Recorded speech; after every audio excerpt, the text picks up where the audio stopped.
Malam itu, jam di dinding ruang tamu mewah kami berdentang 12 kali. Suaranya menggema di rumah yang telah kami bangun dari nol, rumah yang kini terasa seperti kuburan yang dingin dan terlalu besar. Aku, Ana, memeluk lututku di sofa beludru mahal yang bahkan tidak kupilih. Bara yang memilihnya. Belakangan ini, Bara yang memilih segalanya. Aku masih memakai daster katun tipis yang sudah sedikit lusuh di bagian sikunya. Aroma sisa makan malam, ayam bumbu dan tumis kangkung, masih samar-samar tercium di udara, bercampur dengan wangi pembersih lantai yang tadi sore kupakai untuk mengepel jejak kaki berlumpur Bima, si bungsu. 3 anak kami, Dimas, 10, Sinta, 8, dan Bima, 5, sudah terlelap di kamar mereka di lantai atas. Mereka adalah duniaku. 3 alasan mengapa aku masih bernapas di istana yang terasa menyesakkan ini. Suara deru mobil sport membelah keheningan malam. Bukan lagi suara mobil bak terbuka tua yang dulu kami pakai untuk mengangkut bahan bangunan yang harus kami dorong bersama saat mogok di tanjakan. Ini adalah suara kesuksesan. Suara yang seharusnya menjadi milik kami. Pintu depan terbuka dengan kasar. Bara, suamiku, masuk. Bara tidak lagi sama dengan pria yang kunikahi 12 tahun lalu. Pria kurus dengan mata berbinar dan mimpi setinggi langit itu telah hilang, digantikan oleh sosok tegap berbalut kemeja sutra impor yang harganya bisa untuk biaya sekolah Dimas selama setahun. Aroma parfumnya yang tajam dan mahal mendahuluinya, aroma yang bukan lagi aroma sabun batangan yang dulu kami pakai bergantian. Dia melepas sepatunya, sepatu kulit seharga motor, dan melemparnya begitu saja ke lantai marmer. Dulu, dia akan mencium keningku. Sekarang, dia bahkan tidak melihatku. Kenapa belum tidur? Tanyanya, dingin.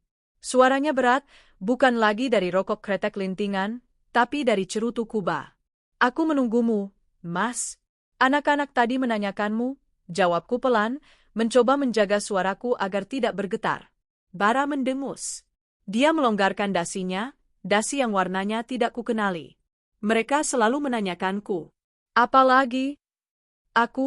Aku tadi melihat laporan keuangan perusahaan di mejamu.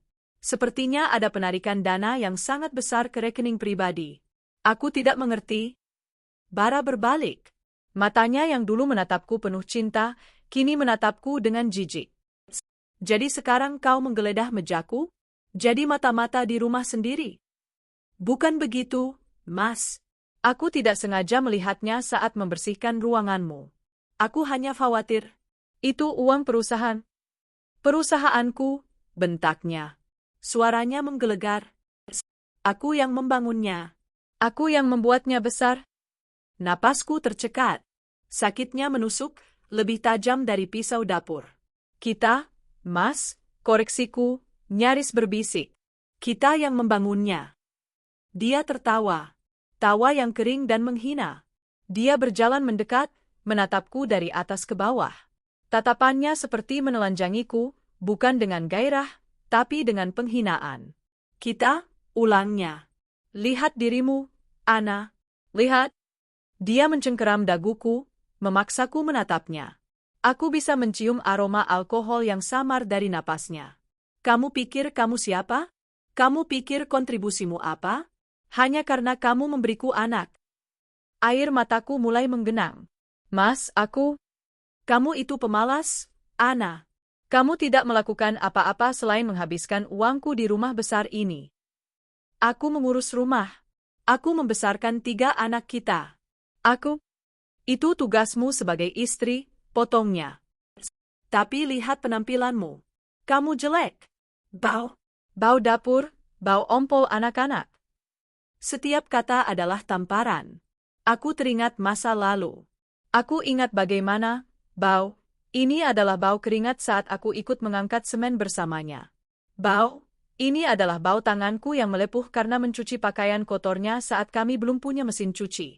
Jelek, ini adalah wajah lelah karena begadang mengurus pembukuan perusahaan di awal-awal kami merintis, sementara aku juga sedang hamil tua Sinta. Kenapa kamu jadi begini, Mas? Tanyaku, air mata akhirnya mengalir. Dulu kamu tidak pernah? Dulu aku bodoh. Sergahnya. Dulu aku belum melihat dunia. Sekarang aku tahu. Wanita di luaran sana, mereka wangi, Ana. Mereka pintar, mereka seksi, mereka tahu cara merawat diri. Mereka tidak sepertimu, kucel dan hanya bisa mengeluh. Dia melepaskan cengkeramannya dengan kasar. Aku terhuyung mundur. Wanita di luaran sana? Kataku, rasa sakit itu kini berubah menjadi amarah yang dingin. Wanita yang uangnya kamu pakai untuk membeli parfum mereka? Wanita yang kamu traktir makan di restoran mahal dengan uang perusahaan? Wajah Bara mengeras. Jaga mulutmu. Uang perusahaan yang mana, Mas?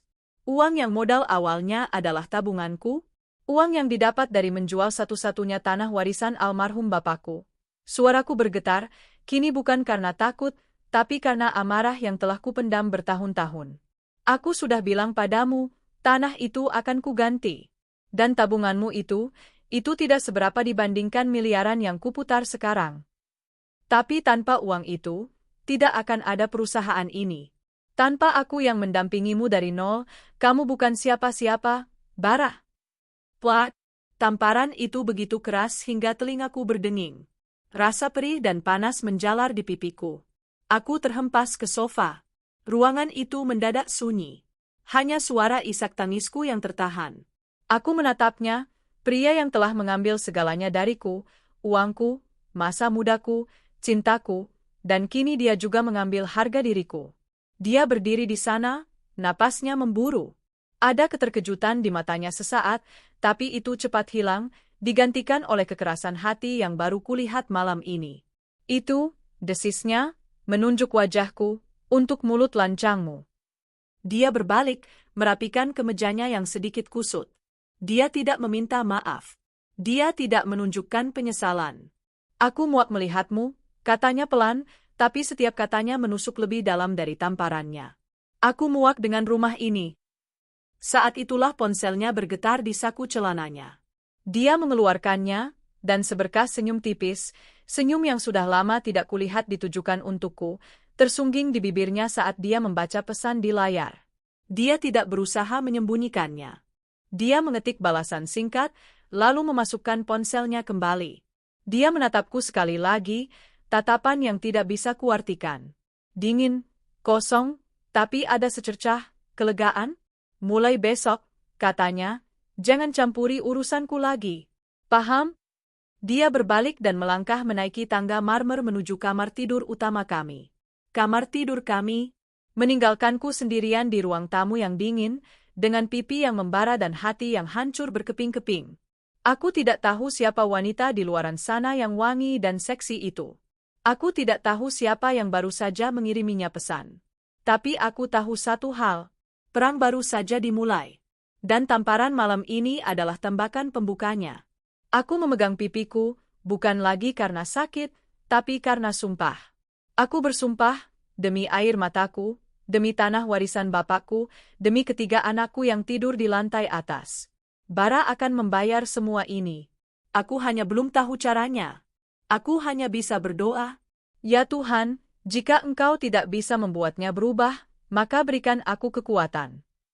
Malam itu, di istana yang kubangun dengan air mata dan warisan orang tuaku, aku tidur di sofa. Aroma penghinaan jauh lebih menyengat daripada bau dapur yang dikeluhkannya. Minggu-minggu setelah tamparan pertama itu adalah neraka yang beku. Rumah kami, istana yang kubangun dengan warisan ayahku, berubah menjadi zona perang dingin. Bara nyaris tidak berbicara padaku. Dia akan pulang larut malam, wangi parfum wanita yang berbeda-beda, ada yang manis seperti vanila, ada yang tajam seperti musk, lalu pergi pagi-pagi sekali. Dia adalah hantu di rumahnya sendiri, hantu yang hanya meninggalkan jejak penghinaan dan tagihan kartu kredit yang membengkak. Aku mencoba bertahan demi anak-anak. Aku akan tersenyum saat menyuapi Bima, membantu Sinta mengikat tali sepatunya, dan berpura-pura mendengarkan cerita Dimas tentang teman sekolahnya. Tapi senyumku palsu, dan anak-anak merasakannya. Mama sakit, tanya Dimas suatu malam, tangan kecilnya yang kapalan karena terlalu banyak bermain memegang keningku. Mama kok nangis terus kalau papa udah pulang? Aku memeluknya erat, begitu erat hingga aku bisa merasakan detak jantungnya yang cepat. Mama nggak apa-apa, sayang. Mama cuma capek. Papa jahat, bisiknya di telingaku. Dimas nggak suka papa. Papa bentak-bentak mama terus. Hatiku hancur. 10 tahun. Dia baru 10 tahun dan sudah harus memikul beban kebencian di rumah ini. Lalu, hari itu tiba. Hari Sabtu sore, seminggu sebelum ulang tahun Sinta. Aku sedang di dapur, membuat adonan kue ulang tahun percobaan. Aku ingin Sinta merasa spesial, setidaknya untuk 1 hari. Aroma mentega dan gula sedikit mengobati laraku. Bima sedang bermain mobil-mobilan di lantai dapur, Sinta menggambar di meja makan, dan Dimas sedang membaca komik di ruang tengah. Suasana yang nyaris normal. Suara mobil sport bara terdengar di halaman, jauh lebih awal dari biasanya. Pukul 3 sore. Papa pulang, seru Bima, langsung berlari ke depan. Sinta menegang. Dimas pura-pura tidak dengar. Aku mengelap tanganku yang bertepung di celemek, hatiku berdebar tak karuan. Mas, sapaku ragu saat dia masuk. Dia tidak sendiri. Di belakangnya, berdiri seorang wanita. Tinggi semampai, dengan rambut hitam panjang tergerai sempurna. Dia memakai dress merah ketat yang membalut tubuhnya, dan sepatu hak tinggi yang berbunyi, tok tok tok, mengancam di lantai marmer kami. Wajahnya cantik, riasannya tebal dan sempurna. Dan wanginya persis seperti yang sering menempel di kemeja bara. Wanita itu menatap sekeliling ruang tamu kami dengan senyum tipis yang merendahkan. Tatapannya berhenti padaku, menilaiku dari ujung rambut sampai ujung kaki. Dari dasterku yang terkena tepung, hingga rambutku yang kuikat asal dengan karet gelang. Siapa ini, Mas? Tanyaku, suaraku bergetar. Bara melingkarkan lengannya dengan santai ke pinggang wanita itu. Posesif. Kenalkan, Ana. Ini Rania, teman dekatku. Kamu ingat, kan? Wanita, wangi, yang kuceritakan. Rania tertawa kecil, suara tawanya seperti lonceng perak yang diseret di atas kaca pecah. Halo, Mbak Ana, sapanya, suaranya dibuat-buat manis. Akhirnya kita ketemu, ya. Bara banyak cerita soal Mbak. Darahku mendidih. Dia membawanya ke rumahku. Ke hadapan anak-anakku. Papa, tante itu siapa? Suara Sinta terdengar dari meja makan. Dia mencengkeram pensil warnanya erat-erat. Bara, tanpa melepaskan pelukannya pada Rania, menoleh ke Sinta. Ini Tante Rania, sayang. Teman Papa. Teman kok peluk-peluk, gerutu Dimas pelan dari sofa, tapi cukup keras untuk kami dengar. Wajah Bara mengeras. Tapi sebelum dia bisa berkata apa-apa, Rania melangkah maju. Rumahnya bagus ya, sayang, katanya pada Bara, tapi matanya menatapku. Besar. Tapi kok rasanya sumpek ya? Kayak nggak keurus. Dan bau apa ini? Bau gosem? Dia mengibaskan tangannya di depan hidung, tepat saat aku menyadari adonan kue di oven mulai sedikit hangus di pinggirnya. Pergi, desisku. Bara mengangkat alis. Apa katamu? Aku bilang, pergi, teriakku, menunjuk Rania. Suruh perempuan jalang ini pergi dari rumahku. Jangan bawa kotoranmu ke sini. Ada anak-anak? Rania pura-pura kaget, menyandarkan kepalanya di dada Bara. Sayang, dia kok galak banget? Aku kan cuma main. Dia bukan main, Ana. Dia akan tinggal di sini, kata Bara dengan tenang. Terlalu tenang. Duniaku berhenti berputar. Apa maksudmu? Aku sudah muak dengan drama kamu, dengan penampilanmu, dengan baumu. Aku mau Rania yang menemaniku. Di sini, di rumah ini. Bara menatapku dingin. Kamu yang pergi? Enggak, jeritku. Ini rumahku. Rumah anak-anakku. Kamu yang gila, Mas. Kamu? Aku melangkah maju, didorong oleh amarah yang buta. Aku ingin menjambak rambut palsunya, merobek baju murahannya, meskipun aku tahu harganya mahal. Pergi kamu, pelakor. Aku baru saja akan menyentuhnya ketika sebuah tamparan mendarat lagi di pipiku. Lebih keras dari yang pertama. Begitu keras hingga aku terhuyung dan menabrak meja makan. Gelas-gelas berjatuhan, pecah berkeping-keping. Jangan sentuh Rania, teriak Bara, matanya merah karena marah. Mama, jerit Sinta dan Bima berbarengan. Papa jahat, Papa jahat. Dimas melompat dari sofa. Dia berlari ke arahku, tapi Rania menghalangi jalannya. "Minggir kamu, anak kecil," bentak Rania, mendorong dada Dimas dengan satu tangan. Dimas, yang tubuhnya kecil, kehilangan keseimbangan. Dia terjatuh ke belakang, dan kepalanya menghantam sudut tajam meja kopi dari kayu jati. Bruk! Hening! Lalu suara tangis Bima pecah. Sinta mematung ketakutan. Dimas tidak bergerak sejenak. Lalu dia memegang kepalanya, dan saat dia menarik tangannya, ada darah. "Dimas?" Aku merangkak, melupakan rasa perih di pipiku, melupakan rasa sakit di hatiku. Yang ada hanya anakku. Aku memeluk Dimas, darahnya membasahi dasterku. "Kamu?" Aku mendongak menatap bara. Napasku tersengal. Dia mendorong anakmu. Dia melukai anakmu dan kamu diam saja." Bara menatap Dimas di pelukanku. Ada keraguan sejenak di matanya. Hanya sejenak. Rania menarik lengannya. "Sayang, itu kecelakaan. Anaknya aja yang bandel. Udah, jangan urusin mereka. Suruh mereka pergi." Dan Bara, pria yang dulu menangis saat Dimas pertama kali demam, mengangguk. Dia memalingkan wajahnya dari putranya yang terluka. Dia telah memilih. "Aku sudah bilang, Ana," katanya, suaranya serak. "Aku sudah muak." Dia berjalan ke arahku, yang masih mendekap Dimas yang merintih. "Aku ceraikan kamu, Anastia. Aku jatuhkan talak 3 padamu," ucapnya, jelas dan tegas, di depan pelakornya, di depan anakku yang berdarah, di depan anak-anakku yang lain yang menangis ketakutan. Aku membeku. Kata-kata itu lebih sakit dari tamparan, lebih mematikan dari pisau. "Sekarang," katanya, menarik lenganku dengan kasar, memaksaku berdiri sambil tetap menggendong Dimas. "Pergi dari rumahku. Bawa anak-anak pembawa sial ini." "Gak, ini rumahku juga." "Aku nggak mau pergi," aku berteriak, memberontak. "Rumahmu?" Rania tertawa. "Sayang, kasih tahu dia. Rumah ini," kata Bara, "atas namaku. Perusahaan atas namaku. Semua atas namaku. Kamu bukan siapa-siapa. Kamu nggak punya apa-apa." Dia mulai mendorongku ke pintu depan. Mendorong aku, Sinta yang menangis memegangi ujung dasterku, dan Bima yang tertatih-tatih ketakutan. "Mas, jangan, Mas. Anak-anak, aku memohon, harga diriku luruh sudah. Dimas berdarah, Mas. Kita harus ke rumah sakit." "Bukan urusanku lagi," desisnya. Dia membuka pintu depan lebar-lebar. Dia mendorongku keluar ke teras. "Pergi, dan jangan pernah kembali. Bajuku, Mas, barang-barang anak-anak."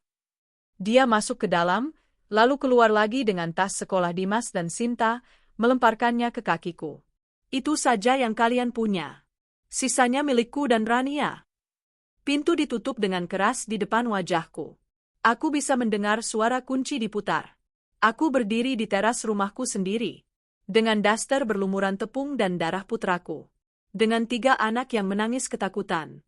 Dengan dompet kosong dan ponsel yang tertinggal di dalam. Aku menatap pintu kayu jati yang kokoh itu. Pintu yang kupilih bersamanya di toko bahan bangunan bertahun-tahun lalu. Di baliknya, aku bisa mendengar tawa Rania yang penuh kemenangan, bercampur dengan suara Bara yang menenangkannya. Hujan mulai turun. Gerimis kecil yang terasa seperti jarum es di kulitku. Dimas merintih di pelukanku. "Rasa sakit." Saat itulah, rasa sakit di hatiku berubah menjadi sesuatu yang lain. Sesuatu yang dingin, keras, dan tajam. Aku memeluk anak-anakku di teras yang basah itu. "Nggak apa-apa, sayang. Mama di sini. Kita pergi dari sini." Aku bahkan tidak tahu kemana, sini, itu. Kami tidak punya tujuan. Kami tidak punya apa-apa. Kami terusir. Hujan turun semakin deras, seakan langit ikut menangisi nasib kami. Teras marmer yang dulu terasa hangat di bawah kaki, kini terasa sedingin es. Aku berdiri mematung di luar gerbang besi tempa yang menjulang tinggi, gerbang istanaku sendiri, yang kini tertutup rapat untukku. Sinta terisak, bibirnya mulai membiru. Dia hanya memakai kaos tipis dan celana pendek. "Mama kepala Dimas?" "Bima, Si bungsu menunjuk kakaknya dengan jari gemetar, matanya membulat ngeri melihat darah yang terus merembes di sela-sela jariku. Kesadaran menghantamku seperti longsoran batu. Putraku terluka.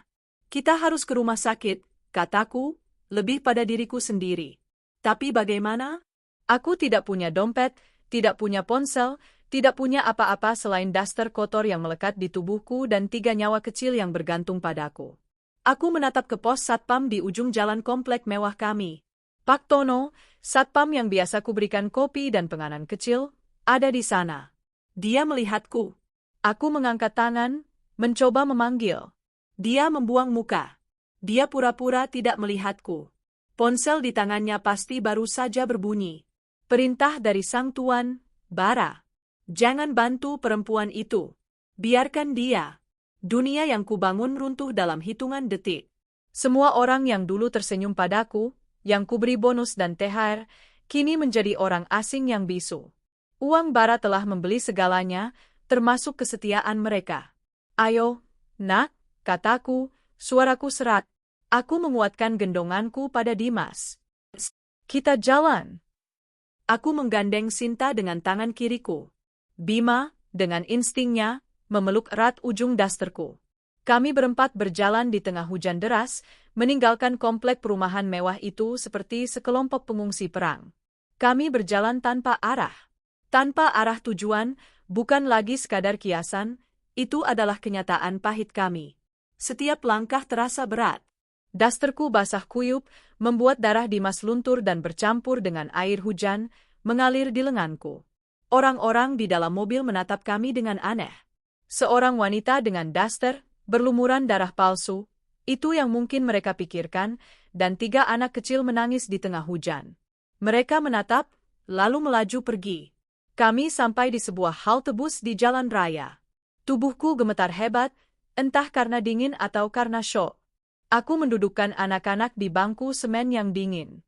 Mama, kita mau kemana? Tanya Sinta pelan. Aku tidak punya jawaban. Untuk pertama kalinya dalam hidupku, aku tidak punya jawaban untuk anakku. Luka di kepala Dimas harus segera diobati. Aku mulai panik. Aku menatap setiap mobil yang lewat, berharap ada keajaiban. Dan keajaiban itu datang dalam bentuk sebuah mobil city car berwarna putih yang menepi mendadak di depan kami. Kaca mobil turun. Ana? Aku menyipitkan mata. Sosok di dalam mobil itu? Sarah? Itu Sarah. Sahabatku di universitas, sebelum aku bertemu Bara. Dulu kami sangat dekat, seperti saudara. Tapi sejak aku menikah dan sibuk mengurus perusahaan rintisan, dan dia sibuk dengan karirnya, kami perlahan kehilangan kontak. Dia melompat keluar dari mobil, tidak peduli hujan, dan berlari ke arah kami. Dia menatapku, lalu Dimas, lalu darah di dasterku. Ya Allah, Ana. Kamu kenapa? Ini siapa yang? Dia tidak menyelesaikan kalimatnya. Melihat mataku yang kosong dan anak-anakku yang menggigil, dia tahu ini bukan saatnya bertanya. Masuk mobil. Sekarang, perintahnya. Dia membantuku menggendong Dimas ke kursi belakang, menyelimutinya dengan jaket yang ada di mobilnya. Dia membantu Sinta dan Bima masuk. Kita ke UGD terdekat, katanya, suaranya tegas, penuh amarah yang tertahan. Di dalam kehangatan mobilnya, di tengah aroma parfumnya yang lembut, bukan wangi mahal yang menusuk seperti milik Rania, tapi wangi sabun yang menenangkan, pertahananku runtuh. Aku menangis. Menangis sejadi-jadinya. Tangisan yang kutahan berbulan-bulan, bahkan bertahun-tahun. Dia ngusir kami, Sar. Bara ngusir kami. Dia bawa perempuan lain. Dia, Rania dia dorong Dimas. Aku bercerita terputus-putus di antara isak tangis. Sarah mengatupkan rahangnya. Tangannya mencengkeram setir begitu erat hingga buku-buku jarinya memutih. Bajingan. Laki-laki bajingan. Kami tidak ke UGD rumah sakit besar. Sarah membawa kami ke klinik 24 jam yang dia kenal baik. Dimas langsung ditangani. 5 jahitan di pelipisnya. Dokter bilang dia beruntung tidak sampai gegar otak. Selagi Dimas ditangani, Sarah membawaku dan anak-anak lain ke ruang tunggu.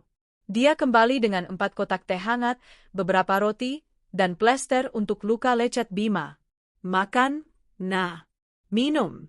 Kamu harus kuat buat anak-anak, katanya lembut.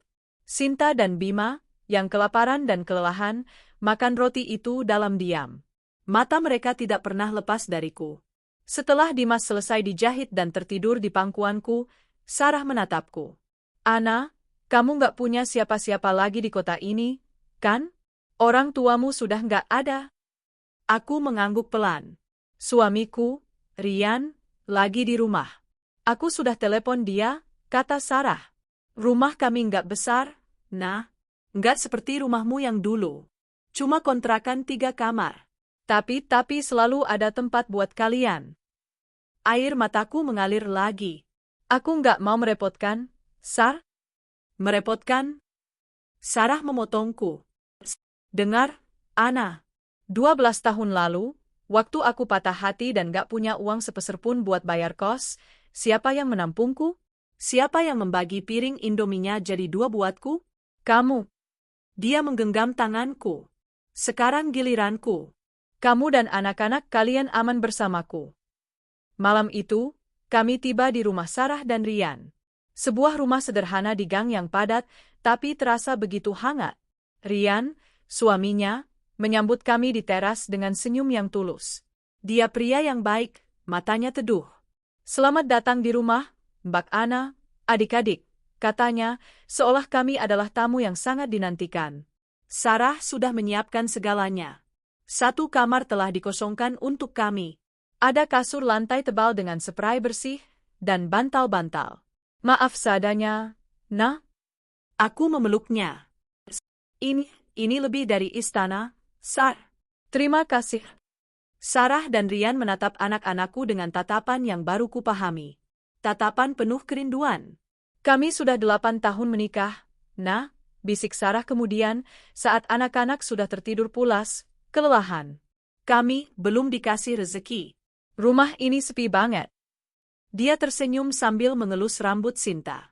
Lihat mereka tidur, rasanya adem banget. Mereka bukan beban, Ana. Mereka anugerah buat kami juga. Malam itu, untuk pertama kalinya setelah sekian lama, aku tidur di lantai, di rumah kontrakan sempit. Tapi aku tidak merasa miskin. Aku memandangi 3 anakku yang tidur berdempetan, napas mereka teratur. Bara telah mengambil rumahku, perusahaanku, uangku, dan harga diriku. Tapi dia tidak bisa mengambil ini. Di pelabuhan kecil yang hangat di tengah badai ini, aku bersumpah. Ini bukan akhir. Ini adalah awal. Aku akan membangun kembali hidupku. Dan suatu hari, aku akan menagih semuanya. Pagi pertama di rumah Sarah terasa nyata. Terlalu nyata. Aku terbangun di kasur lantai oleh suara riuh dari dapur. Bukan suara blender mahal yang membuat smoothie, tapi suara spatula beradu dengan wajan. Aroma nasi goreng dan kopi hitam sederhana menyeruak, aroma yang terasa jujur dan hangat. Anak-anak masih tidur di sekelilingku, bergelung seperti anak kucing mencari kehangatan. Sinta memeluk lenganku, dan Bima tanpa sadar menendang-nendang selimut tipis kami. Perban di dahi Dimas terlihat kontras dengan wajah tidurnya yang polos. Duniaku kini adalah kamar sempit berukuran 3 kali 3 meter ini. Saat aku keluar, Sarah menyambutku dengan senyum. Dia sudah rapi dengan kemeja kerjanya. Pagi, nah. Aku buatkan sarapan. Maaf ya, seadanya. Seadanya adalah nasi goreng yang masih mengepul, telur mata sapi, dan kerupuk. Itu adalah sarapan paling mewah yang kuterima dalam setahun terakhir. Bukan karena harganya, tapi karena ketulusan di baliknya. Duduk, nah.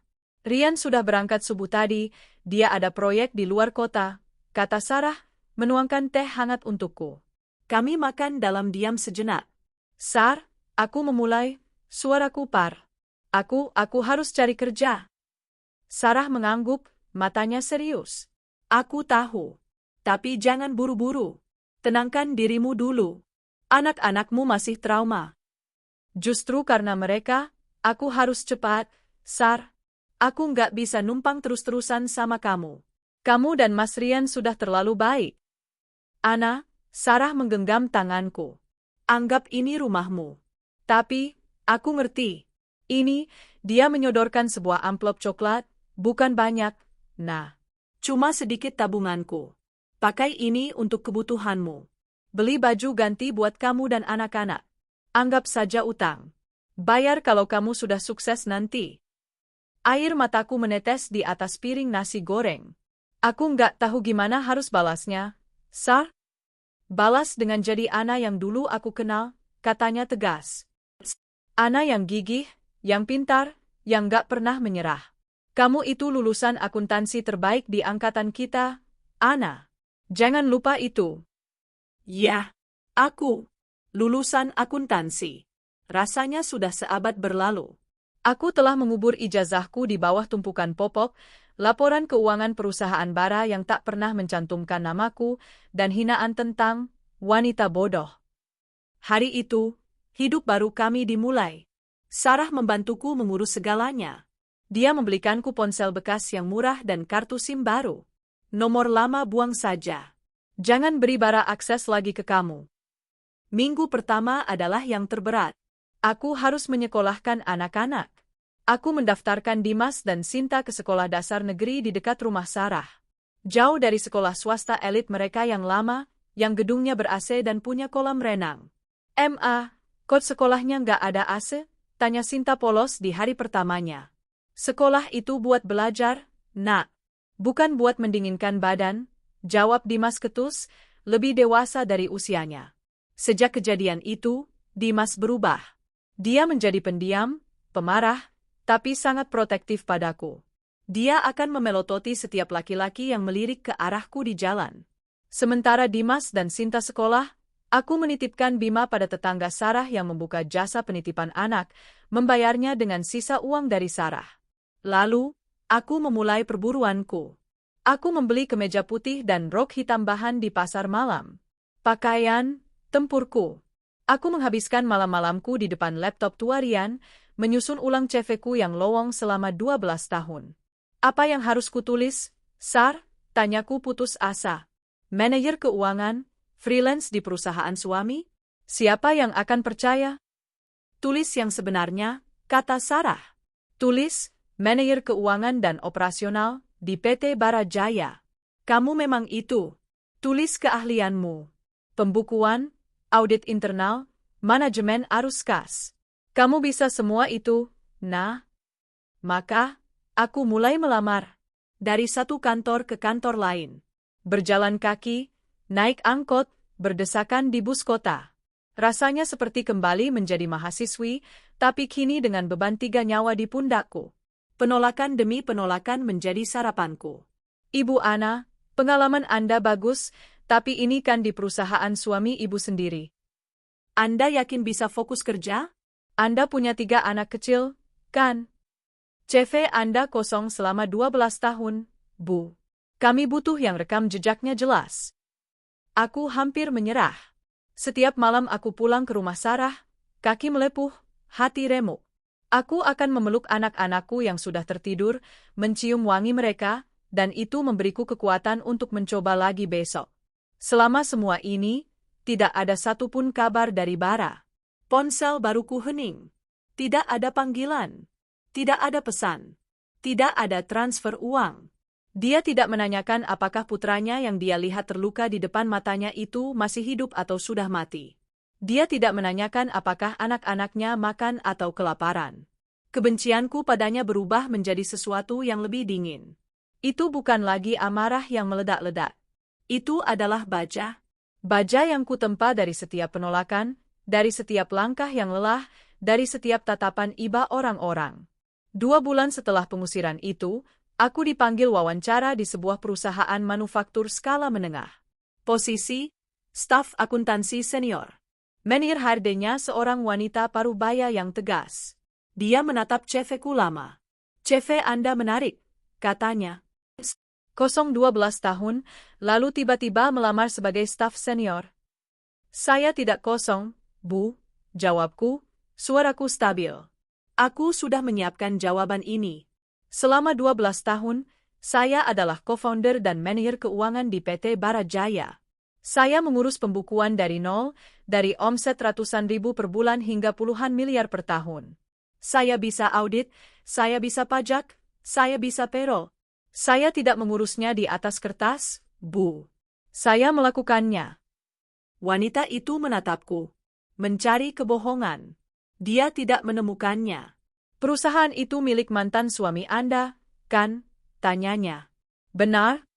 Kenapa Anda keluar? Aku menarik napas. Karena saya memilih harga diri dan anak-anak saya. Dia tersenyum tipis. Oke, Ana. Tes ini. Kerjakan trial balance perusahaan fiktif ini. Ada yang salah di dalamnya. Cari dan perbaiki. Kamu punya 1 jam. Aku mengerjakannya dalam 30 menit. Itu adalah pekerjaan yang kulakukan sambil tidur di perusahaanku dulu. 1 minggu kemudian, teleponku berdering. Selamat pagi. Dengan Ibu Anastasia? Selamat, Anda diterima. Anda bisa mulai hari Senin depan. Aku terduduk di lantai dapur rumah Sarah. Aku menangis. Tapi kali ini, bukan air mata kesedihan. Aku diterima. Aku punya pekerjaan. Aku punya gaji. Malam itu, dengan gaji pertamaku di tangan, aku membeli sekotak ayam goreng crispy untuk anak-anak dan Sarah sekeluarga. Kami makan di lantai, berlima, tertawa. Sarah dan Rian menatapku dan anak-anakku. Rumah ini jadi ramai banget, kata Rian tulus. Kami yang harusnya berterima kasih, Nah. Aku menatap anak-anakku yang makan dengan lahap. Ini langkah pertamaku. Aku akan mendaki. Dan aku bersumpah, aku tidak akan berhenti sampai aku berada di puncak.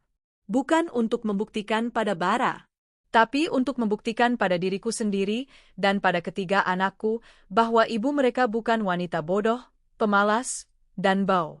Ibu mereka adalah seorang pejuang. Waktu tidak menunggu siapapun, bahkan bagi hati yang hancur. Waktu terus berjalan, dan aku berlari bersamanya. Tahun-tahun pertama di perusahaan manufaktur itu adalah pembuktian. Aku bukan sekadar staf akuntansi. Aku adalah singa betina yang lapar, yang telah dilempar ke hutan dan harus berburu untuk memberi makan anak-anaknya. Aku adalah karyawan pertama yang datang dan terakhir yang pulang. Setiap laporan yang mendarat di mejaku, kuperlakukan seperti teka-teki yang harus kupecahkan. Aku menemukan inefisiensi dalam alur kas yang telah diabaikan selama bertahun-tahun. Aku merombak sistem payroll mereka, menghemat ribuan dolar per bulan. Aku adalah hantu di ruang arsip, melacak setiap faktur yang salah tempat. Ibu manajer HRD yang dulu mewawancaraiku, Bu Wati, sering memanggilku ke ruangannya, bukan untuk memarahi, tapi untuk bertanya. Ana, bagaimana kamu bisa tahu ada kebocoran di departemen logistik? Tanyanya suatu hari, menatap laporanku dengan takjub. Setiap angka punya cerita, Bu. Jawabku, mengingat malam-malam tanpa tidur di perusahaanku dulu. Dan angka-angka di logistik menceritakan kisah yang tidak masuk akal. Biaya angkutnya terlalu tinggi untuk volume barang yang keluar. Aku bekerja bukan untuk pujian. Aku bekerja untuk setiap sen yang bisa kutabung. Aku bekerja untuk membayar utangku pada Sarah. Aku bekerja agar Sinta bisa ikut les menari yang dia inginkan. Aku bekerja agar Dimas bisa masuk bimbingan belajar, karena aku tahu dia anak yang cerdas. Aku bekerja agar Bima bisa minum susu kotak setiap hari, bukan hanya di akhir pekan. Di rumah, anak-anakku tumbuh seperti tanaman liar yang kuat. Mereka tidak lagi memiliki kamar pribadi ber-AC atau supir yang menjemput. Mereka belajar naik angkot. Mereka belajar bahwa mainan baru hanya ada saat ulang tahun, dan itu pun hasil menabung. Dimas, yang kini beranjak remaja, menjadi sosok pria di keluarga kami. Dia pendiam, tapi akan membawakanku segelas air putih saat aku pulang kerja dan memastikan adik-adiknya selesai PR sebelum dia tidur. Bekas luka di pelipisnya adalah pengingat permanen akan hari itu, sebuah tanda yang mengubahnya dari anak-anak menjadi pelindung. Sarah dan Rian adalah pilar kami. Mereka menjadi Bude dan Pakde bagi anak-anakku. Rian mengajari Dimas main catur. Sarah mengajari Sinta menjahit. Hati mereka yang lapang, yang merindukan tangis anak, kini terisi penuh oleh celoteh Bima dan curahan hati Sinta. Mereka adalah keluarga. Lebih dari darah. 1 tahun berlalu. Aku dipromosikan menjadi supervisor akuntansi. Gaji pertamaku sebagai supervisor kuberikan utuh pada Sarah untuk membayar utangku dulu. Dia menolaknya. Ana, aku nggak pernah anggap itu utang. Aku tahu, Sar. Tapi anggap ini sebagai tanda terima kasihku. Karena kamu, aku bisa berdiri lagi. Aku memaksanya menerima. Malam itu, kami berdua menangis di dapur, berpelukan di depan kompor. 2 tahun berlalu. Aku dipromosikan lagi. Kali ini menjadi asisten manajer keuangan. Gaji 2 digit. Selama 4 tahun itu, Bara tidak pernah muncul. Tidak ada telepon. Tidak ada pesan. Tidak ada nafkah sepeser pun untuk anak-anak yang darahnya mengalir di tubuh mereka. Seolah kami berempat telah lenyap dari muka bumi. Kadang, di malam hari, aku mencari nama perusahaannya, PT Barajaya. Masih gagah. Masih untung besar. Aku melihat foto-foto di media sosial. Dia dan Rania berlibur ke Eropa. Dia dan Rania di pesta-pesta glamor. Rania memamerkan tas mahal, perhiasan berlian, dan tubuhnya yang, harus kuakui, masih kencang. Tidak ada tanda-tanda penyesalan. Tidak ada tanda-tanda mereka mengingat kami. Itu bagus. Rasa sakit itu telah mati, digantikan oleh bara api yang dingin. Biarkan mereka di atas. Aku sedang mendaki dari bawah. Semakin tinggi mereka terbang, semakin sakit jatuhnya nanti. Pada tahun kelima, aku mengambil keputusan besar. Aku dipromosikan menjadi manajer keuangan. Jabatanku kini tinggi. Gaji dan bonusku lebih dari cukup. Tabunganku telah membengkak. Sar, Rian, kataku suatu malam di meja makan. Anak-anak sudah tidur. Hanya kami bertiga. Aku sudah melihat sebuah rumah. Sarah langsung mengerti. Matanya berkaca-kaca. Kamu mau pindah? Kalian adalah saudaraku, kataku cepat, menggenggam tangannya. Rumah ini adalah pelabuhan yang menyelamatkan kami. Tapi, anak-anak butuh ruang lebih besar. Dimas sudah remaja, Sinta juga. Dan, aku ingin kalian mendapatkan kembali privasi kalian. 5 tahun, Sar. Kalian sudah berkorban 5 tahun untuk kami. Kalian bukan pengorbanan, nah, kata Rian pelan. Kalian adalah berkah. Rumah ini hidup karena kalian. Aku tahu, air mataku mulai mengalir. Makanya aku nggak akan pergi jauh. Rumah yang kulihat hanya beda 5 gang dari sini. Sarah tertawa di tengah tangisnya. Dasar kamu. Sudah kuduga. Kamu nggak akan bisa jauh dari nasi gorengku, kan? Hari kepindahan itu adalah hari terberat sekaligus terbahagia dalam hidupku. Bukan lagi rumah mewah di komplek elit. Ini adalah rumah real estate sederhana. Tipe 70, dengan halaman kecil di depannya. Cukup untuk 3 kamar tidur, 1 untukku, 1 untuk Sinta, dan 1 untuk Dimas dan Bima. Tidak ada barang mewah yang kami bawa. Hanya kasur lantai, lemari plastik, dan peralatan dapur yang kami kumpulkan sedikit demi sedikit. Saat truk pengangkut barang terakhir pergi, Sarah memelukku erat. Jangan lupa makan malam di sini setiap Sabtu, isaknya. Pasti, janjiku. Kalian adalah rumah pertama kami. Malam itu, di rumah baru kami berempat tidur berjejeran di ruang tamu, beralaskan tikar. Belum ada sofa, belum ada TV. Bisik Sinta dalam gelap. Rumah kita enak. Enak, Bima menimpali. Enggak sempit-sempit lagi. Dimas hanya diam, tapi aku tahu dia menarik sudut bibirnya. Aku memandangi langit-langit putih yang bersih. Ini istanaku. Istana yang kubeli dengan keringatku sendiri. Setiap jengkalnya adalah milikku, milik anak-anakku. Aku mungkin belum sekaya Bara. Aku mungkin belum bisa membeli mobil mewah. Tapi malam itu, di rumahku yang baru, aku adalah wanita terkaya di dunia. Aku memiliki anak-anakku. Aku memiliki harga diriku. Dan aku memiliki pekerjaan dengan jabatan tinggi yang kubangun dari nol. Dan aku tahu, ini baru permulaan. Perjalananku masih panjang. 7 tahun berlalu sejak aku pindah ke rumah sederhanaku. Total, 12 tahun sejak hari pengusiran yang biadab itu. Dunia telah berputar. Anastasia yang dulu bersembunyi di balik daster kotor, kini telah menjadi Anastasia Prameswari, Direktur Keuangan di salah satu perusahaan multinasional terbesar di negara ini. Jabatan, manajer keuangan, yang kurai dengan susah payah dulu, kini terasa seperti kenangan jauh. Aku telah mendaki lebih tinggi, melampaui ekspektasi Buati, yang kini menjadi sahabat baikku, dan bahkan ekspektasiku sendiri. Setiap pagi, aku tidak lagi berlari mengejar angkot. Sebuah sedan mewah berwarna midnight blue, mobil yang kubeli tunai dengan bonus kerjaku, menungguku di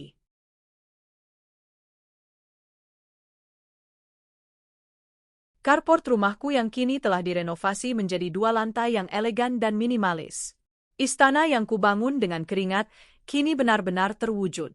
Anak-anakku adalah mahakarya terbesarku. Dimas, 22 tahun, kini mahasiswa tingkat akhir di Fakultas Hukum. Dia tumbuh menjadi pemuda yang pendiam, cerdas, dan bermata setajam elang, sama seperti cara dia memelototi siapapun yang mencoba meremehkanku. Bekas luka di pelipisnya adalah pengingat konstan akan sumpahnya, melindungi keluarganya. Sinta, 20 tahun, tumbuh menjadi gadis yang cantik dan percaya diri, mahasiswi sastra yang juga seorang penari semi-profesional. Dia mewarisi keanggunanku, tapi memiliki api yang tidak pernah kupunya di usianya. Dan Bima, si bungsu yang dulu menangis di kakiku, kini 17 tahun dan duduk di bangku SMA. Dia adalah sumber tawa di rumah kami, cerdas dan jenaka, dengan impian menjadi seorang arsitek. Mereka bertiga adalah pasukanku, bentengku. Mereka tidak pernah menanyakan ayah mereka. Tidak sekalipun. Bagi mereka, ayah mereka adalah sosok abstrak yang telah mati di hari itu, hari di mana kepala Dimas berdarah. Kehidupan kami nyaris sempurna. Aku memiliki karir yang cemerlang. Aku memiliki 3 anak yang sukses. Aku memiliki Sarah dan Rian yang tetap menjadi Bude dan Pak D, tempat kami makan malam setiap Sabtu.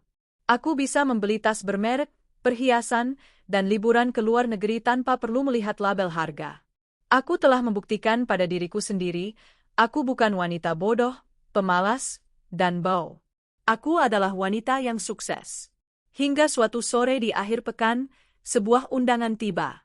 Undangan itu berbeda dari surat-surat tagihan atau majalah bisnis yang biasa memenuhi kotak posku. Amplopnya tebal, berwarna champagne gold, dengan kaligrafi tinta emas yang angkuh. Ada stempel lilin dengan inisial BR. Jantungku berhenti berdetak sesaat. Aku membawa undangan itu masuk ke ruang kerjaku. Tanganku, yang biasanya stabil saat menandatangani cek miliaran rupiah, sedikit gemetar. Dengan sebuah pembuka surat perak yang tajam, aku membukanya. Kertasnya tebal dan mewah. Wanginya wangi yang samar-samar ku kenali. Wangi parfum yang dulu sering menempel di kemeja bara. Dengan penuh kebahagiaan. Kebahagiaan? Aku mendengus. Kami mengundang Anda untuk hadir dalam pesta pernikahan dan syukuran rumah baru kami. Aku membaca nama kedua mempelai. Bara Wijaya Arania Adhiwangsa. 12 tahun. Mereka butuh 12 tahun untuk akhirnya meresmikan hubungan haram mereka? Atau ini hanya pesta untuk pamer kekayaan? Dan di bawahnya, ada catatan kecil yang ditulis tangan dengan tinta emas yang sama. Ditulis oleh Rania, aku yakin. Spesial untuk Anastasia, kami harap kamu bisa datang. Kami ingin sekali menunjukkan padamu betapa bahagianya kami. Lihatlah apa yang telah kami capai tanpamu. Pestanya akan sangat meriah. Pastikan kamu pakai baju yang pantas, ya.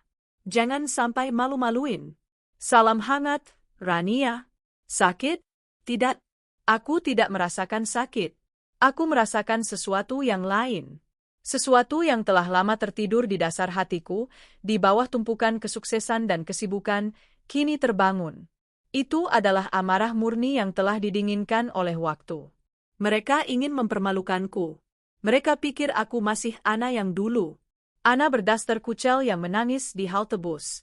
Mereka pikir aku akan datang dengan kepala tertunduk, atau malah terlalu takut untuk datang. Mereka salah. Mereka tidak mengundang Anastasia si wanita bodoh. Mereka baru saja mengundang direktur keuangan yang memimpin akuisisi bernilai triliunan rupiah. Mereka mengundang seorang strategi. Mereka tidak memberiku penghinaan. Mereka memberiku panggung. Panggung yang sempurna untuk sebuah penagihan. Aku meraih ponselku. Bukan untuk menangis pada Sarah. Bukan untuk mengadu pada anak-anakku. Aku menekan nomor cepat. Halo, Pak Haris? Pak Haris adalah pengacara terbaik di kota ini. Pengacara perusahaan tempatku bekerja, dan juga pengacara pribadiku yang telah membantuku mengurus semua asetku. Selamat sore, Bu Ana. Ada yang bisa saya bantu? Suaranya tenang dan profesional. Pak, kataku, mataku tertuju pada undangan berwarna emas di mejaku. Saya punya pekerjaan untuk Anda. Ini sedikit di luar ranah korporat. Ini personal. Saya mendengarkan, Bu. Saya ingin Anda mengumpulkan semua dokumen terkait penjualan tanah warisan atas nama ayah saya 12 tahun lalu. Saya ingin Anda menghitung nilai tanah itu dengan bunga majemuk selama 12 tahun. Hening sejenak di seberang. Baik, Bu. Itu saja. Kumpulkan juga semua bukti transfer dari rekening pribadi saya ke rekening perusahaan baru bernama PT Barajaya pada tahun-tahun awal pendiriannya. Dan siapkan surat tagihan resmi. Surat tagihan untuk siapa, Bu? Aku tersenyum. Senyum yang tidak akan dikenali oleh Bara. Senyum yang dingin, tajam, dan penuh perhitungan. Untuk Tuan Bara Wijaya. Paham, Bu. Kapan Anda butuh dokumen ini? Aku melihat tanggal di undangan itu. 2 minggu lagi. Saya butuh draftnya lusa. Dan saya ingin Anda mengosongkan jadwal Anda di tanggal 25 ini. Saya harus hadir di sebuah rapat? Tanyanya. Bukan, Pak Haris, kataku sambil berdiri, memandangi pemandangan kota dari jendela ruang kerjaku. Anda akan menemani saya ke sebuah pesta pernikahan.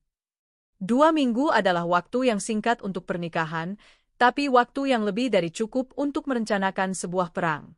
Ruang kerjaku di rumah telah berubah menjadi markas komando. Pak Haris, dengan ketenangannya yang nyaris membosankan, adalah jenderal lapanganku. Total pokoknya, Bu Ana, katanya 2 hari setelah telepon pertamaku, meletakkan setumpuk dokumen rapi di atas meja kayuku. Tanah warisan Anda, berdasarkan harga pasar saat itu, bernilai 1,5 miliar. Tabungan pribadi Anda yang ditransfer ke rekening PT Barajaya, totalnya 800 juta rupiah. Total modal awal dari Anda, 2,3 miliar. Aku mengangguk. Itu angka yang kuingat. Sekarang, Pak Haris memakai kacamatanya. Kita bicara bunga majemuk. Jika uang itu Anda investasikan di reksadana saham berisiko sedang saja selama 12 tahun, dengan perhitungan konservatif total yang harus dibayar Tuan Bara Wijaya kepada Anda hari ini adalah. Dia membalik halaman terakhir. Sebuah angka dilingkari dengan tinta merah. 18 miliar, 450 juta rupiah. Aku menatap angka itu. 18 miliar 450 juta. Itu bukan lagi sekadar utang. Itu adalah vonis.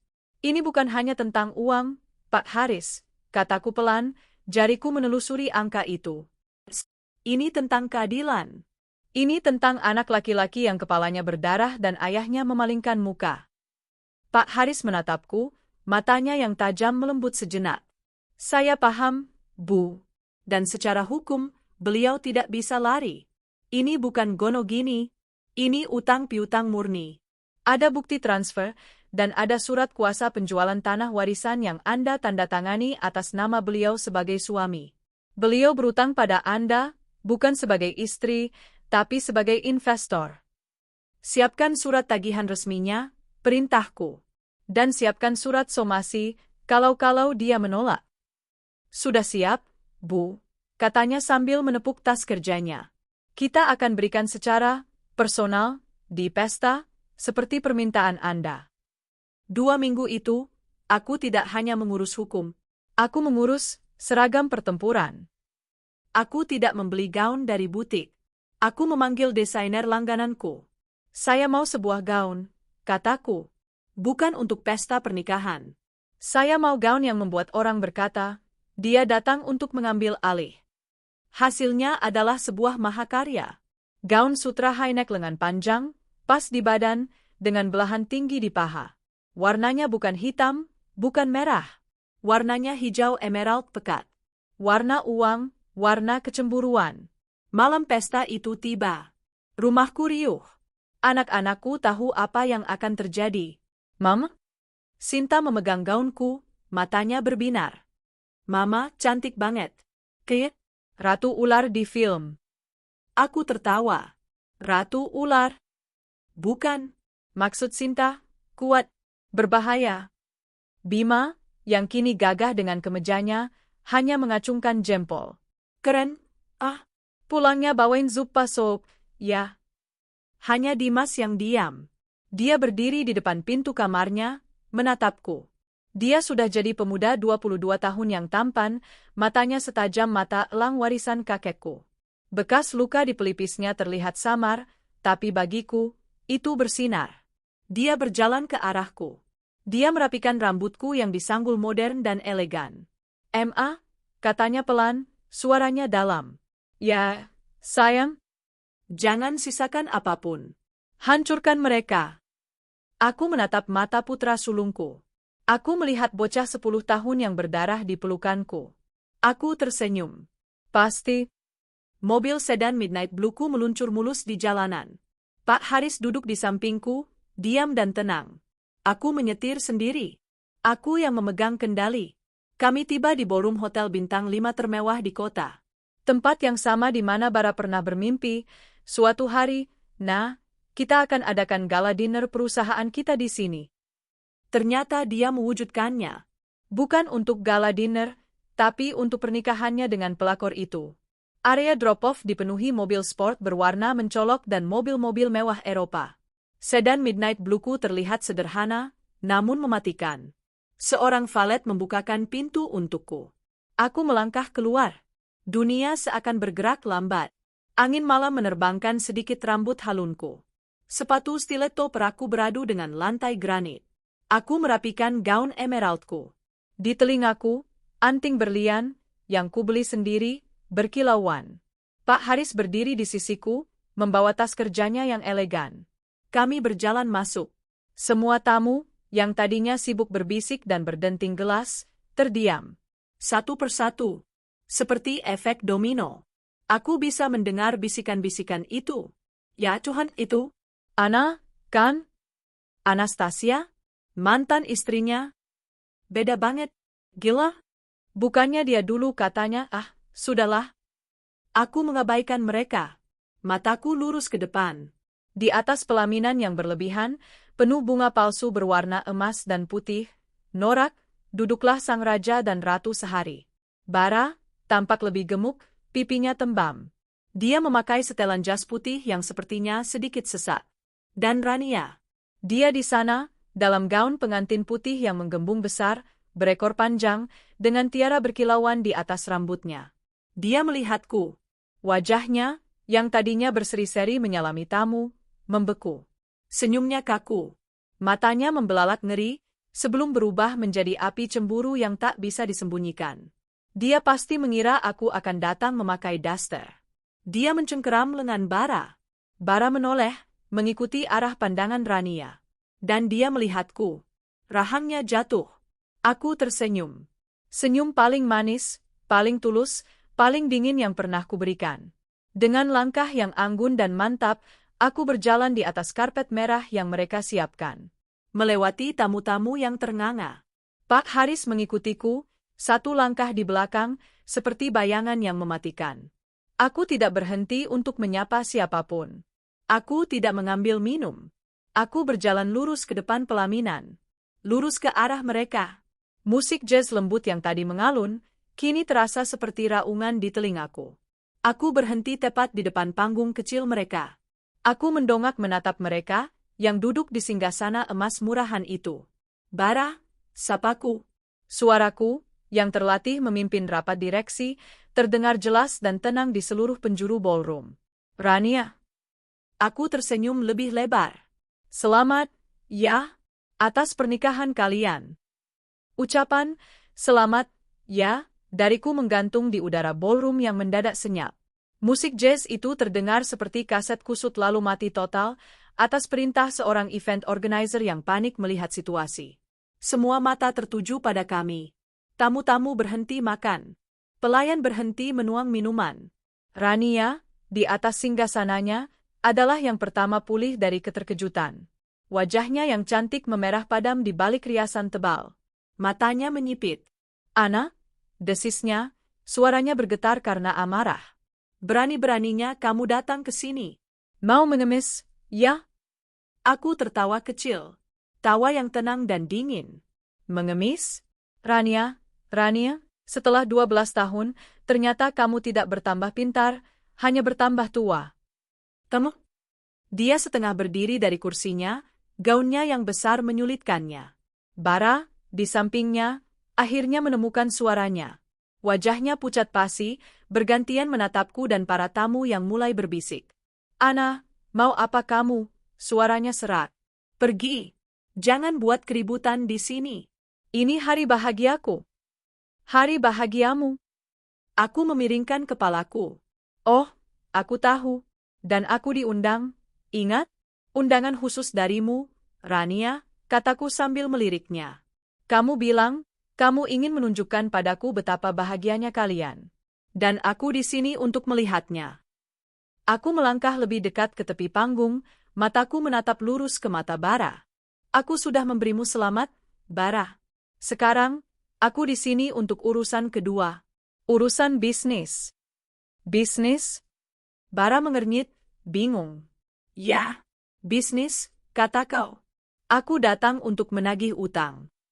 Suara-suara di ballroom semakin keras. Utang? Utang apa? Gila, ini drama? Utang apa? Rania kini berteriak. Kamu gila, ya? Kamu cuma mau mempermalukan kami. Kamu iri karena kami sukses dan kamu tidak. Iri? Aku tersenyum. Rania, aku tidak punya waktu untuk iri padamu. Tapi kalau soal sukses, mari kita bicara tentang itu. Aku memberi isyarat pada Pak Haris. Dia melangkah maju dengan tenang, membuka tas kerjanya, dan mengeluarkan sebuah map tebal berwarna merah. Tuan Barawijaya. Pak Haris memulai, suaranya yang tenang dan terlatih di ruang sidang terdengar di seluruh ballroom melalui pengeras suara yang sepertinya lupa dimatikan oleh MC. Saya Haris, SH, MH, kuasa hukum dari klien saya, Ibu Anastasia Prameswari.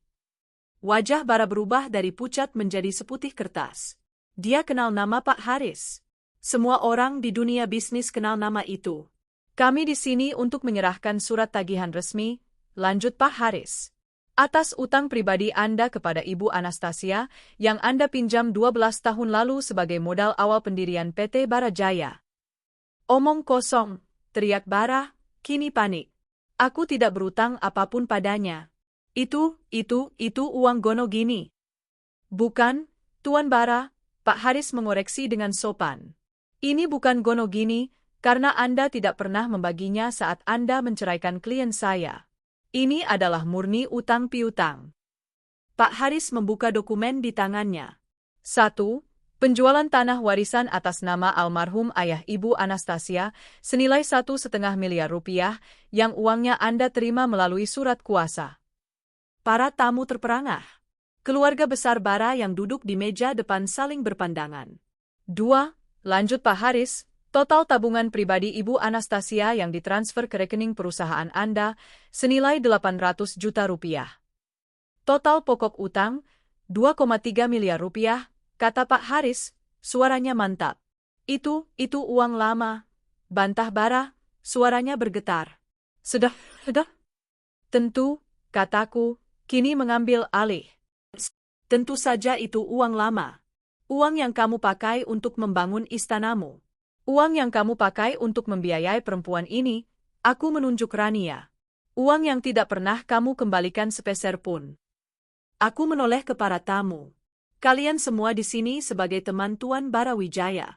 Kalian melihat kesuksesannya. Tapi kalian tidak tahu, kesuksesan itu dibangun di atas apa? Aku melangkah ke tengah ballroom.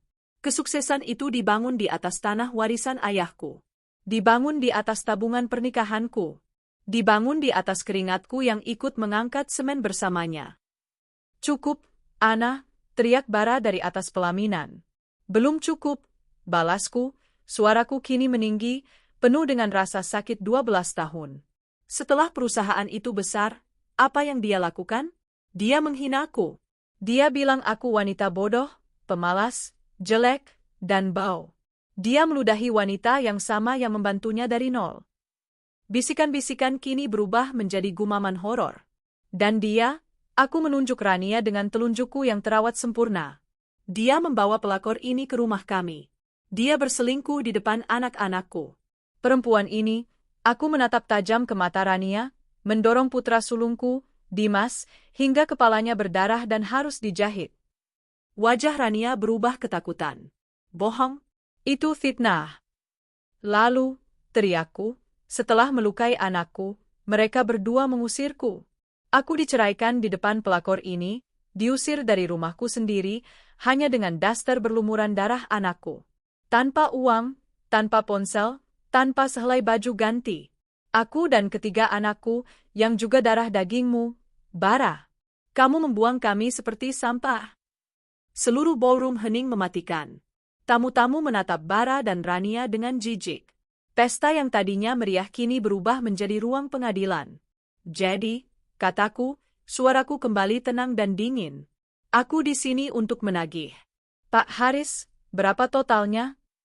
Pak Haris menatap dokumennya.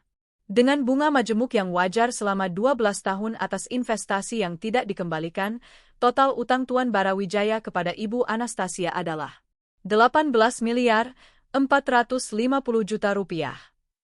Angka itu meledak seperti bom. Rania pingsan. Atau pura-pura pingsan. Dia luruh di kursinya. Bara terhuyung mundur, menabrak dekorasi bunga di belakangnya. Gila? 18 miliar? Ternyata suksesnya dari uang istri pertama. Jahat sekali, mengusir anak istri. Pantas istri pertamanya jadi secantik itu, mau balas dendam. Gunjingan itu memenuhi ruangan. Pesta mereka hancur. Reputasi mereka hancur. Bayar, kataku singkat kepada Bara yang terdiam seperti patung. Aku tidak punya uang sebanyak itu. Bisiknya, putus asa. Bukan urusanku, kataku. Kamu bisa jual aset perusahaanmu. Perusahaan yang modalnya dari uangku. Pak Haris melangkah ke panggung, meletakkan map merah itu di pangkuan Rania yang pingsan. Anda punya waktu 7 hari untuk merespon surat tagihan ini, Tuan Bara. Setelah itu, kami akan langsung memprosesnya ke jalur hukum atas tuduhan penggelapan dan penipuan. Aku memandangi kekacauan yang telah kuciptakan. Memandangi wajah Bara yang hancur. Memandangi Rania yang terbaring memalukan. Rasanya adil. Aku berbalik. Dengan punggung tegak, aku berjalan keluar dari ballroom itu. Gaun emeraldku berkilau di bawah lampu kristal. Tunggu, anak. Aku berhenti. Aku tidak menoleh. Anak, maafkan aku. Itu suara Bara. Suara yang penuh keputusasaan. Aku tersenyum, tapi tidak memandangnya. Maaf tidak bisa membayar 18 miliar, Bara. Aku terus berjalan, meninggalkan pesta pernikahan paling tak terlupakan yang pernah disaksikan kota ini. Aku meninggalkan ballroom itu dengan punggung tegak, tidak sekalipun menoleh ke belakang. Di dalam mobil, Pak Haris duduk di sampingku. Keheningan di antara kami terasa kental, namun menenangkan. Anda melakukannya dengan sangat baik, Bu Ana, kata Pak Haris akhirnya, memecah kesunyian saat kami melaju di jalanan malam. Anda yang hebat, Pak Haris, jawabku. Anda adalah jenderal saya. Aku menghentikan mobil bukan di depan rumahku, tapi di depan rumah Sarah. Lampunya masih menyala. Saat aku masuk, Sarah, Rian, dan ketiga anakku, Dimas, Sinta, dan Bima, sedang duduk di ruang tamu, menungguku. Wajah mereka tegang. Saat melihatku, mereka serempak berdiri. Gimana, Ma?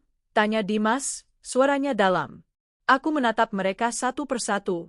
Pasukanku. Bentengku. Aku tersenyum. Senyum yang tulus, lega, dan penuh kemenangan. Selesai, kataku pelan. Pekik bahagia Sinta dan Bima memecah keheningan. Sarah memelukku erat, menangis haru. Dimas hanya mengangguk, tapi aku bisa melihat kilatan bangga di matanya yang setajam elang. Malam itu, Kami merayakan keadilan dengan teh hangat dan sisa kue buatan Sarah. 2 hari kemudian, kota gempar. Pesta pernikahan yang hancur itu menjadi berita utama di setiap kolom gosip dan bisnis. Pesta pernikahan dihujani tagihan 18 miliar. Mantan istri balas dendam elegan. Skandal pendirian PT Bara Jaya. Foto-fotoku, yang diambil diam-diam oleh tamu undangan, tersebar. Fotonya buram, tapi pesannya jelas. Aku, dalam balutan gaun emerald, berdiri angkuh di depan pelaminan yang kacau. Reputasi Bara dan Rania hancur lebur dalam semalam. Klien-klien mereka mulai mempertanyakan integritas perusahaan. Bank mulai meninjau ulang pinjaman mereka. Bara tidak merespon surat tagihan itu dalam 7 hari. Dia meneleponku ratusan kali. Nomornya, yang sudah lama tidak kukenali, muncul di layar ponselku. Aku tidak menjawab. Dia mengirim pesan, beralih dari kemarahan ke permohonan. Ana, kamu gila. 18 miliar? Kamu mau membunuhku? Oke, Ana, aku minta maaf.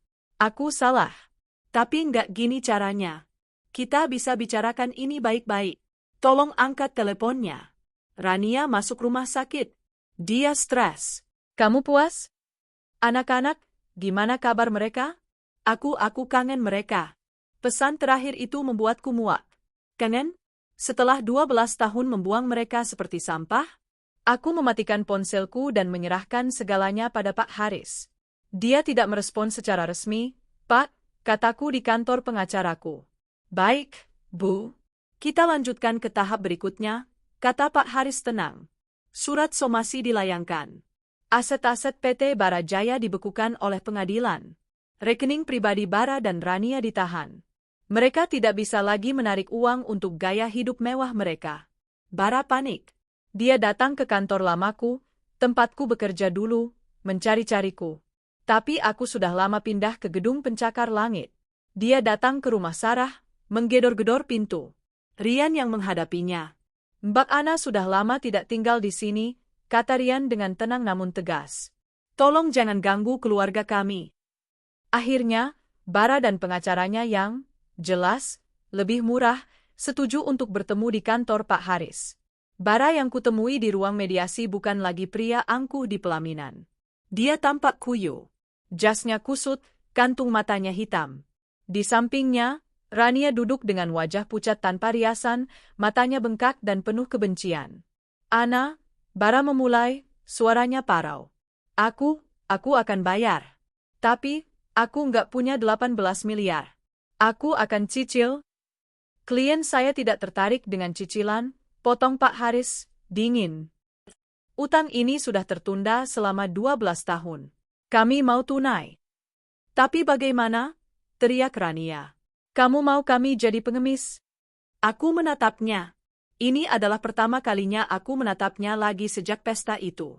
Menjadi pengemis di jalanan, kataku pelan, masih lebih terhormat daripada menjadi pelakor yang tidur di atas tangisan istri dan anak-anak yang kau usir. Wajahnya memucat. Singkat cerita, pengadilan memutuskan. Untuk menghindari penjara atas tuduhan penggelapan dan penipuan, Pak Haris punya semua buktinya, Bara harus melunasi utangnya. Satu persatu aset mereka dijual. Kantor megah PT Bara Jaya dijual. Rumah mewah yang baru mereka pamerkan dijual. Mobil sport Rania dijual. Mobil supercar Bara dijual. Saham-saham mereka dilelang. Perusahaan yang mereka bangun dari uang haram itu runtuh seperti rumah kartu. Utang 18,45 miliar itu lunas, ditransfer langsung ke rekeningku. Setelah membayar fee Pak Haris yang sepadan, aku menatap sisa uang di rekeningku. Itu jumlah yang fantastis. Tapi aku tidak merasakan apa-apa. Kemenangan sesungguhnya bukan di angka itu. Bara dan Rania bangkrut. Benar-benar bangkrut. Mereka tidak punya apa-apa lagi. Aku mendengar kabar dari Buati yang punya banyak koneksi. Mereka diusir dari lingkungan elit. Mereka harus pindah ke kontrakan sempit di pinggir kota. Jauh lebih sempit dari rumah Sarah. Bara, pria yang dulu menghinaku, yang terbiasa memakai kemeja sutra, kini harus bekerja untuk menyambung hidup. Tidak ada perusahaan yang mau menerimanya setelah skandal itu. Dia berakhir menjadi kuli bangunan di sebuah proyek mengangkat semen. Persis seperti pekerjaan yang dulu kami lakukan bersama, bedanya, dulu dia melakukannya dengan cinta dan mimpi, sekarang dia melakukannya dengan putus asa dan penyesalan. Dan Rania, wanita, wangi, dan seksi, itu. Dia tidak bisa lagi membeli parfum mahal atau dress ketat. Dia harus bekerja. Tanpa keahlian selain menjadi simpanan, dia berakhir menjadi asisten rumah tangga di salah satu rumah mewah milik kenalan lamanya. Ironis. Dia yang dulu menghinaku, bau dapur, kini setiap hari harus bergelut dengan bau dapur dan kotoran majikannya. Roda telah berputar sempurna. Dan kami bahagia. Anak-anakku sukses. Dimas lulus cum laude dari Fakultas Hukum dan langsung direkrut oleh firma Pak Haris. Dia tumbuh menjadi pengacara muda yang brilian dan ditakuti. Sinta menjadi penari profesional sekaligus editor di sebuah penerbitan besar. Dia cantik, cerdas, dan mandiri. Bima diterima di Fakultas Teknik Arsitektur terbaik di negeri ini, persis seperti impiannya. Aku masih di posisiku sebagai direktur keuangan. Aku menikmati hidupku. Aku berlibur dengan anak-anakku. Aku menghabiskan akhir pekan dengan Sarah dan Rian. Aku membeli apapun yang kuinginkan, bukan untuk pamer, tapi karena aku bisa. Uang 18 miliar itu, aku tidak menggunakannya untuk diriku sendiri. Aku membangun sebuah yayasan atas nama almarhum ayahku. Sebuah yayasan yang membantu para single mother yang terusir seperti aku dulu, memberi mereka pelatihan kerja dan tempat tinggal sementara. Keadilan telah ditegakkan. Bukan hanya di ruang sidang, tapi oleh semesta. 5 tahun telah berlalu sejak sore itu di persimpangan jalan. 5 tahun sejak aku melihat bara sebagai bayangan kuli bangunan yang hancur. Hidupku telah mencapai puncak kedamaian. Yayasan Prameswari meresmikan gedung baru kami hari ini. Sebuah bangunan 3 lantai yang modern, dengan tempat penitipan anak gratis, ruang pelatihan komputer, dan dapur umum. Ini adalah monumen atas nama ayahku, dibangun dari abu pengkhianatan bara. Acara peresmian berjalan lancar. Pidatoku disambut tepuk tangan meriah. Anak-anakku ada di sana, di barisan depan. Dimas, 30, kini seorang partner muda di firma hukum Pak Haris. Dia mewarisi ketajaman elang kakeknya dan ketenanganku. Dia adalah penasihat hukum pro bono untuk yayasan kami. Sinta, 28, telah menjadi novelis bestseller sekaligus pemilik sanggar tari yang sukses. Api di matanya kini telah menjadi kehangatan yang matang. Bima, 25, sang arsitek, berdiri di sampingku. Gedung baru ini adalah salah satu desain pertamanya setelah lulus dengan pujian. Dia membangun istana untuk para wanita yang terusir, persis seperti yang dulu kuimpikan. Kami dikelilingi oleh tawa, oleh para wanita yang hidupnya telah kami sentuh, oleh para donatur, dan tentu saja, oleh Sarah dan Rian, yang kini menikmati masa tua mereka dengan mengurus cucu adopsi mereka. Saat acara hampir selesai dan aku sedang berbincang dengan seorang donatur, seorang panitia berbisik padaku. "Maaf, Bu Ana. Ada seorang bapak, Mama?" Suara Dimas memotong. Tiba-tiba dia sudah ada di sisiku, matanya yang tajam menatap ke arah lobi. Aku mengikuti arah pandangnya. Di sana, di pintu masuk lobi yang mengkilap, berdiri seorang pria. Dia sangat kurus. Jauh lebih kurus dari saat terakhir aku melihatnya. Rambutnya putih semua, dan dia membungkuk, menopang tubuhnya pada sebuah tongkat kayu murah. Pakaiannya bersih, tapi sangat lusuh. Wajahnya tirus, dipenuhi kerutan penderitaan. Dia batuk-batuk, batuk kering yang menyakitkan. Butuh beberapa detik bagiku untuk mengenalinya. Itu Bara. Dia tidak terlihat seperti kuli bangunan lagi. Dia terlihat seperti orang sakit. Sangat sakit. Dia melihatku, dan matanya tidak lagi angkuh. Matanya tidak lagi penuh kebencian atau penyesalan. Matanya hanya dipenuhi keputusasaan. Dia melangkah tertatih-tatih ke arahku, mengabaikan satpam yang mencoba menahannya. "Ah?" Suaranya serak, nyaris tak terdengar. "Oh?" Dimas langsung berdiri di depanku, menjadi tameng. "Anda siapa?" tanyanya, suaranya dingin dan profesional. Bara menatap Dimas. Dia menatap putra sulungnya yang gagah, berbalut jas mahal. Dia menatap bekas luka di pelipis Dimas, bekas luka yang kini menjadi simbol kekuatan. Dimas, bisik Bara, air mata menggenang di matanya yang cekung. Ini, Papa, Nak? Dimas tertawa kecil. Tawa yang dingin, tanpa humor. Saya tidak punya papa. Papa saya sudah lama meninggal. Dimas, jangan. Bara mencoba menggapai lengan Dimas. Dimas mundur selangkah, seolah menghindari kotoran. Aku melangkah maju dari belakang Dimas. Anak-anakku yang lain, Sinta dan Bima, kini berdiri di sampingku, membentuk formasi pelindung. Aku menatap pria yang dulu menghancurkan hidupku. Pria yang dulu kucintai, lalu ku benci. Sekarang, aku tidak merasakan apa-apa. Tidak ada cinta. Tidak ada benci. Tidak ada kemarahan. Hanya kan. Dia hanyalah orang asing yang sakit. Apa maumu?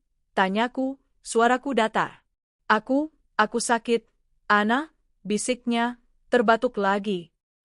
Paru-paruku, kata dokter, sudah tidak lama lagi. Aku tidak punya uang untuk berobat. Lalu di mana istrimu? Tanyaku. Rania? Wanita wangi yang seksi itu. Bara menunduk, malu. Dia meninggalkanku. 3 tahun lalu. Dia tidak tahan hidup miskin. Dia pergi, aku tidak tahu kemana. Ironis. Ditinggalkan saat jatuh miskin. Persis seperti yang dulu dia takutkan.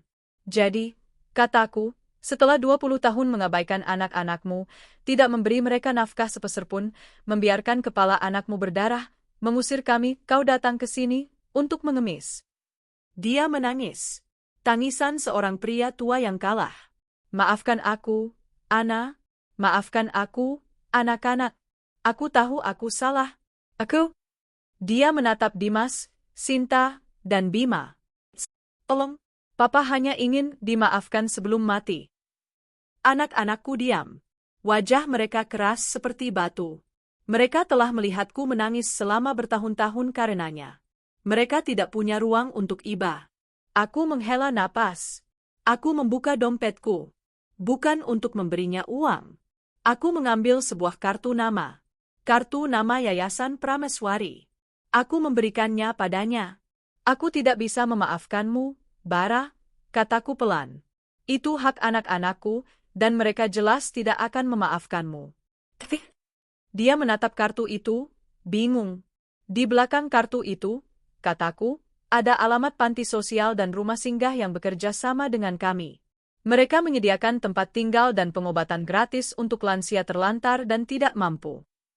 Mata Bara melebar. Dia mengerti. Aku tidak memberinya uang pribadiku. Aku tidak memberinya tempat di hatiku. Aku memberinya apa yang akan kuberikan pada pengemis lain di jalanan. Bantuan standar. Prosedur operasional. Dia bukan lagi mantan suamiku. Dia hanyalah kasus sosial. Ambil itu, kataku. Dan pergi. Jangan pernah temui kami lagi. Dimas memberi isyarat pada satpam. Bara menatapku lama. Dia mencari sisa-sisa Ana yang dulu. Dia tidak menemukannya. Dia melihat kartu di tangannya, lalu dia menatap gedung mewah di sekelilingnya. Gedung yang dibangun dari uang yang dia curi. Dia berbalik, punggungnya bungkuk. Dia berjalan tertatih-tatih keluar dari lobi, batuk-batuk. Dia hanyalah sebutir debu di lantai marmer kesuksesanku. Aku berbalik menghadap anak-anakku. Ayo, kataku, tersenyum. Pestanya belum selesai. Aku merangkul pinggang Sinta dan Bima. Dimas merangkul bahuku. Kami berempat berjalan kembali ke aula utama, di mana tawa dan musik menunggu. Di luar, Bara Wijaya menghilang di persimpangan jalan, sendirian, memegang kartu nama yayasanku. Itu adalah akhir. Pembalasanku bukan lagi tentang menghancurkannya.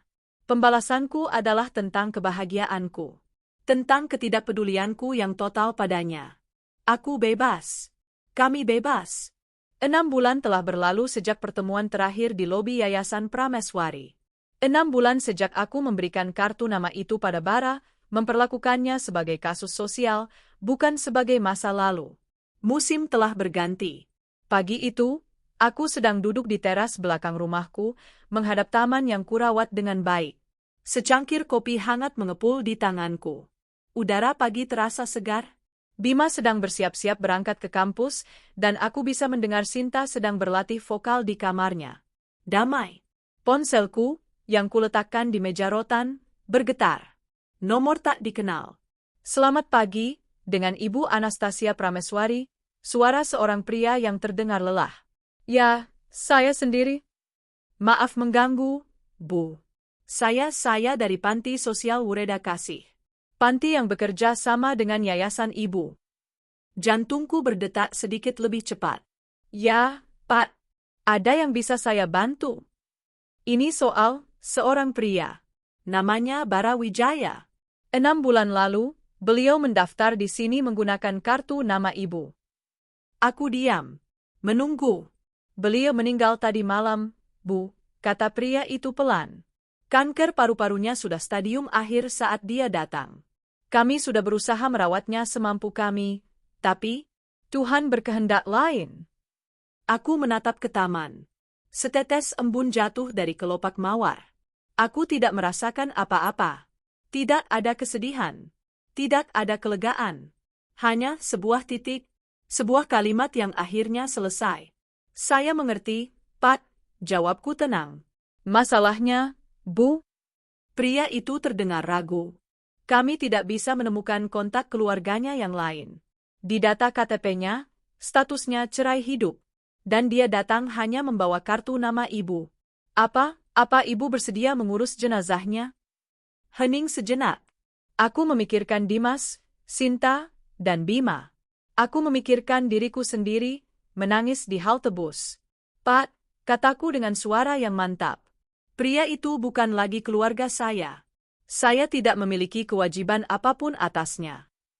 Baik, Bu. Saya paham. Kalau begitu, sesuai prosedur, jenazah akan... Tapi, potongku cepat. Dia tetap seorang manusia. Saya tidak mau dia ditelantarkan. Aku menarik napas. Ini adalah keputusan terakhirku terkait Bara Wijaya. Tolong, kataku, urus pemakamannya dengan layak. Tidak perlu mewah. Sederhana saja, tapi terhormat. Pastikan dia dikuburkan dengan benar. Tapi biayanya, Bu? Gunakan dana darurat dari Yayasan Prameswari. Catat biayanya atas nama. Donasi hamba Allah. Bukan atas nama saya. Bukan atas nama keluarga. Pria di seberang telepon itu terdiam sesaat, sepertinya terkejut. Baik, Bu Ana. Anda wanita yang baik. Terima kasih banyak. Akan kami laksanakan. Terima kasih kembali, Pak. Aku menutup telepon. Aku menatap cangkir kopiku yang mulai dingin. Jadi, begitulah akhirnya. Dia meninggal sendirian di sebuah panti sosial, dirawat oleh orang asing, dan akan dimakamkan menggunakan uang yang secara tidak langsung berasal dariku, uang yang kutagih dari keringat dan warisanku yang dulu dia rampas.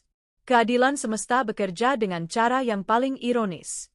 Malam itu, saat makan malam, aku memberitahu anak-anakku. Mama dapat kabar tadi pagi, kataku di tengah denting sendok dan piring. Ayah biologis kalian, Bara Wijaya, sudah meninggal. Mereka bertiga berhenti makan. Sinta yang pertama bereaksi. Dia tidak menangis. Dia hanya meletakkan sendoknya dan menatapku. Mama enggak apa-apa. Fokusnya adalah aku. Selalu aku. Mama enggak apa-apa, sayang, kataku sambil tersenyum tipis. Mama sudah lama, enggak apa-apa. Bima menghela napas panjang. Ya, sudahlah. Mungkin itu yang terbaik buat dia.